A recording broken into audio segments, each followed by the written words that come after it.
The year was 1871, and while the events of this year have been purposefully hidden from the masses, 1871 must never be forgotten. Much like Vatican City and the City of London, Washington, D.C. has its own sovereignty. Basically, D.C., City of London, and Vatican City are totally separate territories from the nations in which they reside. Vatican City is technically enclaved within Rome, outfitted with its own special police force and political structure. The same way the City of London is situated within the city called London, and it has its own flag, crest, police force, ceremonial armed forces, and a mayor. And sure, there are states within the United States that have their own constitution and distinctive flags, but I think most people you'd ask would know that Washington, D.C. isn't a state. Most folks would tell you that Washington, D.C. is where our laws are made, where our politicians congregate, and where our White House resides. But on the D.C. flag, which is said to have been reflective of George Washington's coat of arms, there are 3 stars. And I wonder, are those stars representative of the 3 city-states that exist as corporate entities outside of their respective nations? Vatican City, the religious hub, the City of London, the banking central, and Washington, D.C., the military leg of the empire. Being its own city-state, D.C. has its own police force that shares a direct link with Congress, its own mayor, and its own set of laws. But our founding fathers certainly didn't set it up like this, so how did it come to be? The year was 1871. The U.S. was going through a lot of turmoil. The nation was bankrupt and vulnerable after the Civil War, and the London bankers, which included the notorious Rothschild family, were ready to make a deal with Congress to remedy that turmoil. Turmoil, I might add, that is suspected that the bankers had a hand in creating in the first place. At any rate, these bankers made a lot of credit available in the aftermath of the Civil War as a means to 1. Fight Lincoln's greenback after he was murdered, with some theorizing that part of the motivation for his assassination came from his push to privatize the monetary system. And the second reason that the bankers made so much credit available was to collect on the interest from those who desperately needed the money, which would be the United States government at the time. Now, this was nothing new. This was a practice as old as time. Well, as old as Mystery Babylon. Not much has really changed since the days of Babylon. Not the usury, not the debt slavery, not even the iconography. Passed by Congress, the Act of 1871 provided a government for the 10-mile parcel of land known as the District of Columbia, allowing Washington, D.C. to act as a corporation outside of the original Constitution of the United States. So, okay, why does the Washington, D.C. Constitution have nothing to do with the United States Constitution? Why exactly is Washington, D.C. totally separate from the rest of the United States? Why does it need to be separate from the United States as a separate territory at the epicenter of the Virgin Mary, tucked right between Virginia and Maryland? The Act of 1871 changed our country's founding fathers' original Constitution for the United States for America to the Constitution of the United States of America. If you blink, you might miss it because it's a mixture of impactful wording and some weird capitalization thrown in there that pretty much means nothing to the average person upon initial inspection. But these subtle changes are a huge deal in the realm of legislation.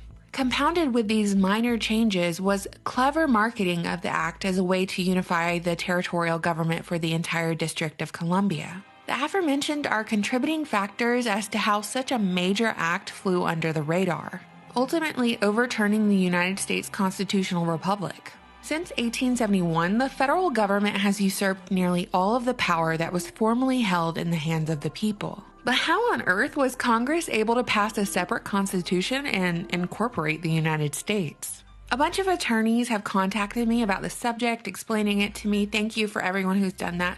But let me break it down to you in a way that won't make you just totally fall asleep. A corporation, by definition, is a legal entity separate from its owners. A corporation protects its owners from personal liability for corporate debts and obligations within limits. So was the Act of 1871 as harmless as some claim, just an act to provide a government for the District of Columbia and nothing more? We can answer that question by simply stepping back and taking a look at the dominoes that fell after this act was passed, and asking the question, who benefited from this piece of legislation? Is the Act of 1871 the reason why Congress passed the 16th Amendment, which allowed the federal government to tax individual personal income regardless of state population?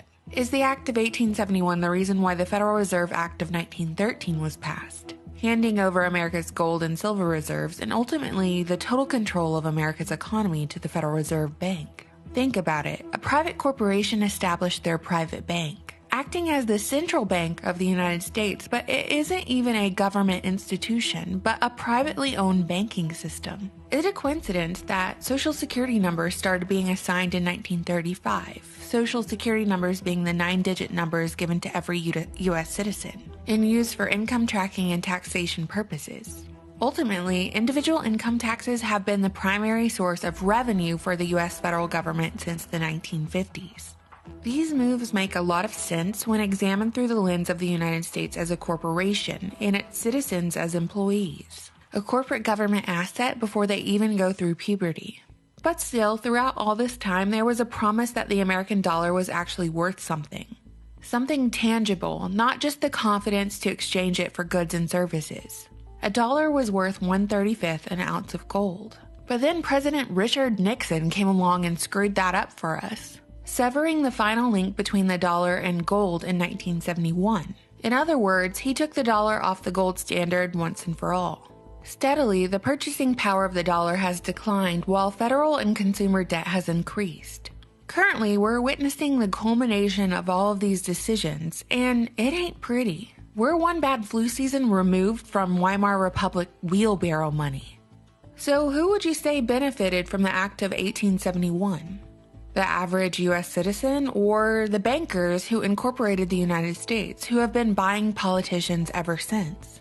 The same Federal Reserve who serves absolutely no real function except stealing the purchasing power of your 60-plus hour work week and then redistributing those funds to destroy your rights and enslave you on your own soil. Hey, just like they did back in Babylon. It's the same folks using the same debt slavery system, time after time. When will we learn that debt with interest is a system of perpetual debt and is continually passed on to the people beneath until the debt gap consumes all but those who own the debt? Well, like I said in the beginning of this video, the most pivotal year in United States history was never taught to me in school, public or private, and never taught to me at a college level. But as Americans, it's so important that we not let this information die with our generation. One of the most important lessons you can teach your children is how to obtain their own freedom, how to identify when their freedoms are being taken from them, and how to demand those personal freedoms and liberties back, instead of waiting around for a hero in the form of a politician to represent them, to offer solutions. During this time, we've seen people of all ages crying out for change. And instead of focusing on the changes we could make that could fundamentally change the United States for the better, especially on an individual level, politicians are selling socialism and communism, aka more government control, to young people looking for an answer, and they beg for it because the future seems so bleak. Whether you play with paper or with digital money, the future will always be bleak if you're a debt slave. If before your foot even touches this earth, you're scanned into the system as an employee of this corporation who does not care about you one bit. The United States is still a great country, but it has its problems, and you can riot and loot and protest all you want. But until the Federal Reserve is ended, until the Act of 1871 is torn into 1,000 pieces and thrown into the wind, until the IRS is abolished, and until we move back to the gold standard, we have no chance at experiencing any iota of freedom.